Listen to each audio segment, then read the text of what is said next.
हे धरून काम करणारे त्या रयत शिक्षण संस्थेच्या सगळ्या स्टाफमध्ये नावलौकिक ज्यांनी व्यक्तिगत स्वतःच्या गुणानं मिळवला आणि त्या मॅनेजिंग कमिटीचे सदस्य म्हणून ते काम करतायत. खरं म्हणजे हा एक आम्हाला अभिमानाचा असा विषय आहे, कारण त्यांचं मूळ गाव सरवडे आहे आणि आता सरवड्याचा एक माणूस रयत शिक्षण सारख्या एका मोठ्या राज्यातल्या संस्थेवर मॅनेजिंग कमिटीमध्ये म्हणून काम करतायत आणि रिटायर झाल्यानंतर सुद्धा त्या शिक्षण संस्थेतून अखंड त्या शिक्षण संस्थेसाठी कार्यरत राहिलेले आहे. अशा एका महान व्यक्ती आज आपल्याला या ठिकाणी प्रमुख पाहुणे म्हणून लाभलेले आहेत.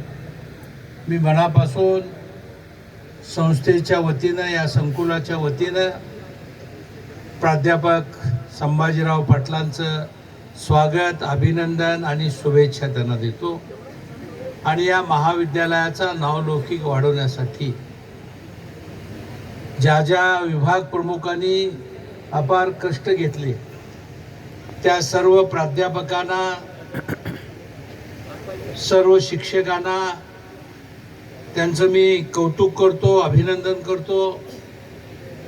खूप चांगले प्राध्यापक आपल्याला लाभलेले आहे आणि त्याहीपेक्षा आमच्या विद्यार्थिनींनी जे नैपुण्य विविध क्षेत्रामध्ये संपादित केलं त्या सर्वांचं मी मनापासून या निमित्तानं मी कौतुक करतो. आमचे विद्यार्थी सर्व क्षेत्रामध्ये चमकतात.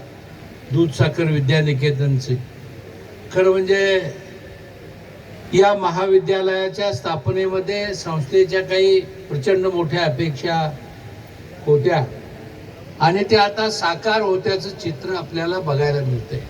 याचा खरा आनंद आम्हाला सर्वांना या सभासदांचे प्रतिनिधी म्हणून, 65,000 सभासदांचे प्रतिनिधी म्हणून वाटत आहे. आपला असा बहुमोल उच्चांकी सर्व क्षेत्रामध्ये विद्यार्थ्यांचा जो उच्चांक तयार झालेला आहे तो असाच अखंडपणे पुढे वाढत राहो अशी शुभेच्छा देतो. पुन्हा एकदा या वार्षिक स्नेहसंमेलनाच्या निमित्तानं, गुणगौरव समारंभाच्या निमित्तानं आपल्या सर्वांना मनापासून शुभेच्छा देतो आणि सरांना बोलण्यासाठी मी विनंती करतो आणि थांबतो. जय हिंद, जय महाराष्ट्र. महाविद्यालयाच्या वतीने मी खूप खूप आभारी आहे साहेब. यानंतर कला व क्रीडा अकादमी व मॅनेजिंग कौन्सिल सदस्य व रयत शिक्षण संस्था सातारा माननीय प्राध्यापक संभाजीराव पाटील सर यांना मी विनंती करते की त्यांनी आमच्या विद्यार्थ्यांना मार्गदर्शन करावे.